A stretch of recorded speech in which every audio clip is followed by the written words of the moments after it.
पर सबसे पहले ग्लोबल फैक्टर्स की बात कर लेते हैं। जो ये 2 दिनों में काफी भारी उतार चढ़ाव हुआ है ग्लोबल मार्केट्स का, उसको कैसे देखें।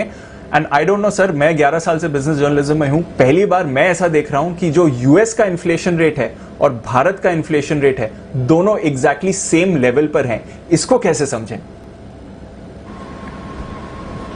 भारत का सही नहीं है दीप। एक्चुअली मुझे लगता है कि भले महीने दर महीने अपने आंकड़े थोड़े कम होते हुए दिख रहे हैं, लेकिन एक्चुअल इन्फ्लेशन और प्रोबेबली अगले 1-2 महीनों में आपको बहुत तेजी से बढ़ता हुआ दिखेगा इन्फ्लेशन के नंबर्स भी, क्योंकि जिस तरह से खाने पीने की चीज़ों की महंगाई बढ़ी है, वो आसमान पर नहीं पहुंची है, 7वें आसमान पर पहुंच चुके, तो वो आंकड़े आपको धीरे धीरे आते हुए नजर आएंगे। और साथ ही इंडस्ट्रियल प्रोडक्शन के ग्रोथ के आंकड़े जो आए -18% से +22%, कहीं कहीं इन्फ्लेशन बढ़ने का खतरा हमारे यहाँ भी है। लेकिन ये बात सही है कि ऐसा हार्डली कभी, मुझे भी याद नहीं आता, आपको 11 साल हुए, मुझे 28-27 साल हो गए कि कभी अमेरिका का इन्फ्लेशन हमारे ऊपर रहा हो। तो एक चीज क्लियर कट है ग्लोबल मार्केट से, जो पिछले 5-7 दिनों से हम देख रहे हैं दीप, तो उन 5-7 दिनों का निचोड़ ये है, सार ये निकल कर आता है दुनिया भर के बाजारों से। मुझे 2-3 चीजें जो निकल कर आ रही वो हमें समझ लेनी चाहिए।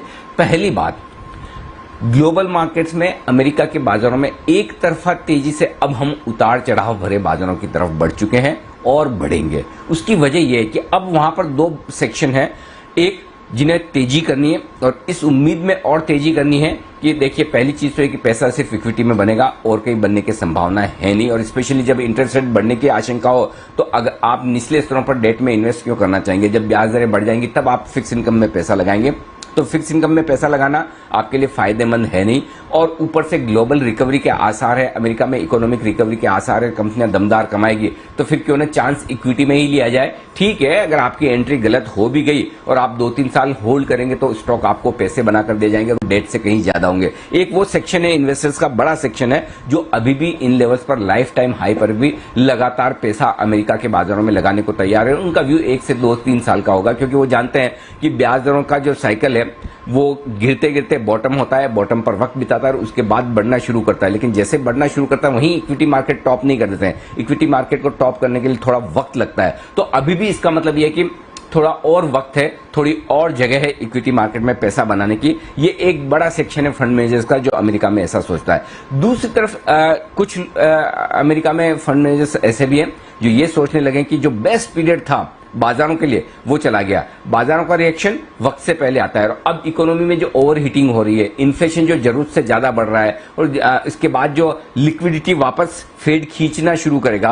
ब्याज दरें बढ़ाना शुरू करेगा, जैसा कि जेनेट येलन ने संकेत दिया है, उसको देखते हुए अब इक्विटी में रिस्क है। तो इक्विटी में रिस्क है तो डेट में भी रिस्क है, क्योंकि डेट में भी आप पैसा अगर अभी पार करेंगे और ब्याज दरें बढ़ेंगी तो आपके रिटर्न उतने अच्छे होंगे नहीं। तो ऐसे में वो फंड मैनेजर्स ऐसे हैं जो इक्विटी से निकलकर थोड़ा कैश में आना चाहते हैं, कि थोड़ा पैसा हाथ में रखेंगे, तब मौका मिलने पर इसे लगाया जाएगा। कमोडिटीज में ओवर हीटिंग होती दिख रही। तो बेसिकली ये दूसरा सेक्शन ऐसा है जो हर चीज में जो ओवर हीटिंग, जरूरत से ज्यादा तेजी, चाहे वो कमोडिटीज हो, चाहे इक्विटीज हो, चाहे लिक्विडिटी जरूरत से ज्यादा हो, सो जरूरत से ज्यादा जो अति कहते हैं कि अति बुरी होती है, तो उसकी तरफ उनकी नजर है। तो वो यहां पर थोड़ा सा पैसा अपने हाथ में रखने की कोशिश में, इन दोनों की कश्मकश के बीच में अमेरिकी बाजारों में उतार चढ़ाव बढ़ेगा। क्योंकि कभी आपको अचानक से इन्फ्लेशन के डेटा पर यह नजर आएगा, अरे महंगाई बढ़ रही है, ब्याज दरें बढ़ रही है, बॉन्ड यील्ड बढ़ रहा है, अरे रुको अब इक्विटी नहीं खरीदना है। दूसरी तरफ ये लगेगा ना ये तो ठीक है ना, इकोनॉमी की ग्रोथ आएगी, रिकवरी आएगी, तो इसके साथ तो ये होना है। तो किस दिन बाजार का मूड किस तरह का रहेगा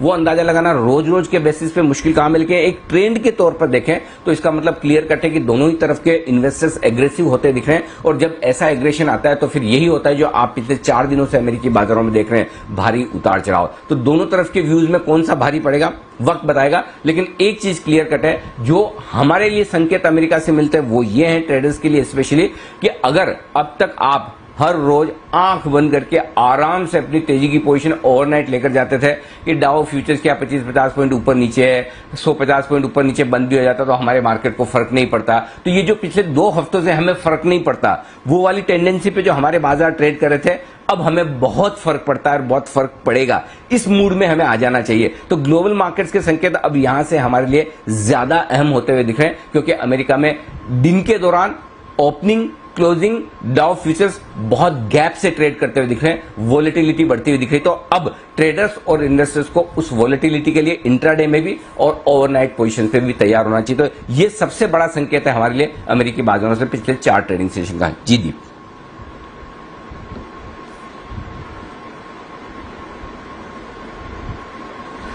ओके, तो ये एक बड़ा संकेत ग्लोबल मार्केट से आता हुआ दिखा है हमारे बाजारों के लिए, पहली चीज। दूसरी बात ये कि अगर हमारे यहाँ का एक और संकेत देखें वो है एफआईज के डेटा का।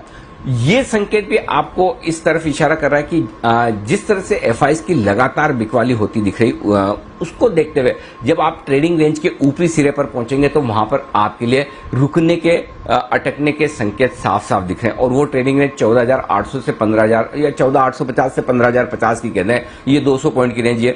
ब्रॉडली अराउंड फिगर में कहना चाहें तो 14,800 से 15,000 की रेंज है। सो असली परीक्षा निफ्टी की ये है कि अगर 15,050 के ऊपर निकलकर आप बंद हो तो लाइफ टाइम हाई की तरफ पहुंचेंगे। ऐसा नहीं होता है तो 14,800 से 15,000 की रेंज में आपको ऊपरी स्तरों से लगातार प्रॉफिट बुकिंग आती दिख रही है। कल के डेटा बताऊं मैं दीप आपको एफआईज की तरफ, परसों के एक्सपायरी के इतने बड़े डेटा मुझे याद नहीं आता मैंने पिछली बार कब देखे थे।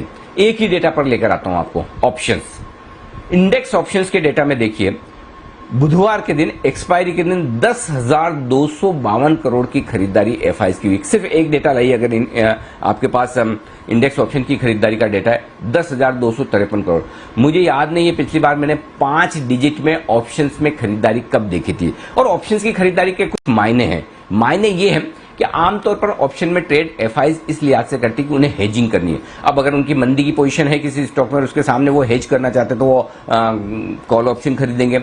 तेजी की पोजीशन है और उसके सामने हेज करना चाहते हैं तो इंडेक्स में या स्टॉक्स में पुट ऑप्शन खरीदेंगे ताकि उनकी हेजिंग हो पाए। लेकिन ओवरऑल अगर 10,000 करोड़, नो डाउट उसमें थोड़ा एक्शन वीकली एक्सपायरी का भी हो सकता है, लेकिन वीकली एक्सपायरी में एफआईज का जो एक्शन है वो लिमिटेड होता है। लेकिन जिस तरह से एफआईज अपना ऑप्शंस में अपना एक्शन बढ़ा रहे हैं, वो कहीं न कहीं इस बात की ओर संकेत दे रहा है कि हेजिंग परफेक्ट रखना चाहते हैं। और हेजिंग क्यों रखना चाहते हैं? हेजिंग रखने के पीछे 2 पर्पज है। एक, इतनी बिकवाली के बावजूद भी जो मार्केट गिरना चाहिए, एफआईज ने जितना बेचा उतना गिर नहीं रहा।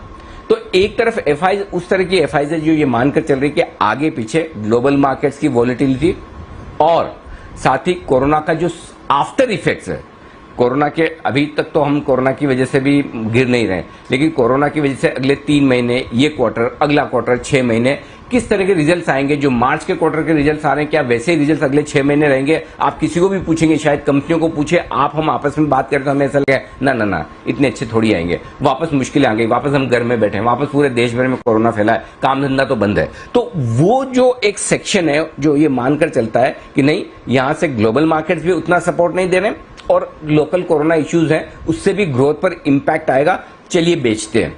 तो वो बेच कर आपको एक्शन में नीचे की तरफ ला रहे हैं। यही वजह की तेज बिकवाली एफआईज की तरफ से होती दिख रही है।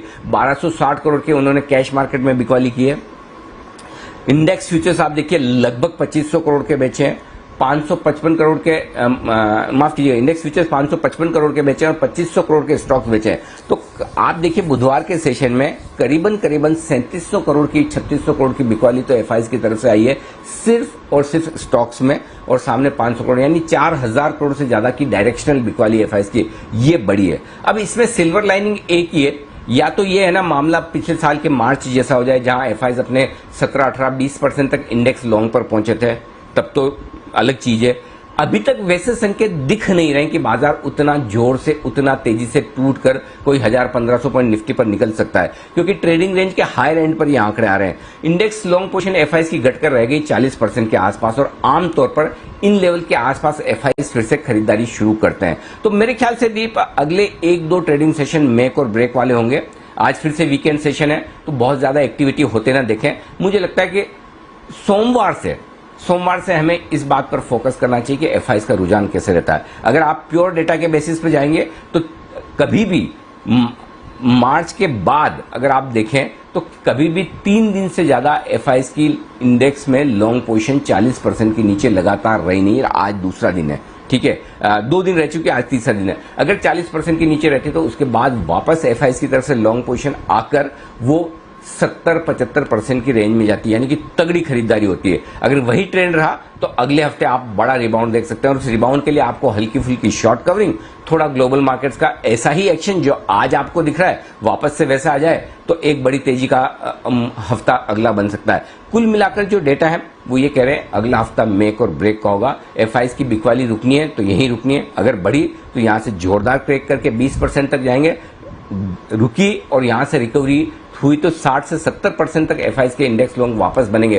तो इसके लिए मुझे लगता है कि आज का सेशन इंतजार करना पड़ेगा। वीकेंड सेशन नहीं होता तो आपको आज से संकेत आने शुरू हो जाते हैं। तो मुझे लगता है अगले हफ्ते एक बड़े मूव के लिए किसी भी तरफ तैयार रहना चाहिए। तो दोनों तरफ के डेटा है, मिक्स डेटा है, आप इंतजार करें, और ऐसे में जब आपको मिक्स डेटा दिखे तो सिर्फ और सिर्फ लेवल्स पर फोकस करें, और लेवल्स के लिहाज से आपको ध्यान में रखना जरूरी होगा। तो ये है एफआईज के डेटा का विश्लेषण दीप, और साथ ही ये आपके लिए मैंने ग्लोबल मार्केट्स का भी विश्लेषण दिया। अब आज की ट्रेडिंग तो दीप कुल मिलाकर जो आंकड़े बड़े आते दिख रहे हैं एफआईज के, ये थोड़े से इंटरेस्टिंग है कि उनकी बिकवाली बढ़ी है, इंडेक्स में लॉन्ग पोजीशन लोएस्ट लेवल पर आ चुकी है, लेकिन बाजार उतने खराब हुए नहीं। तो अब दो में से एक चीज होगी, या तो बाजार अच्छे हो जाएं, या तो एफआईज शॉर्ट कवर करने लगे और बाजार अच्छे हो जाए, या फिर एफआईज की बिकवाली और ग्लोबल मार्केट्स की वजह से बाजार कमजोर होने लगे। इसका जवाब मैं अगले हफ्ते ही दे पाऊंगा। आज का ट्रेडिंग सेशन और वेट एंड वॉच वाला है। जी दी।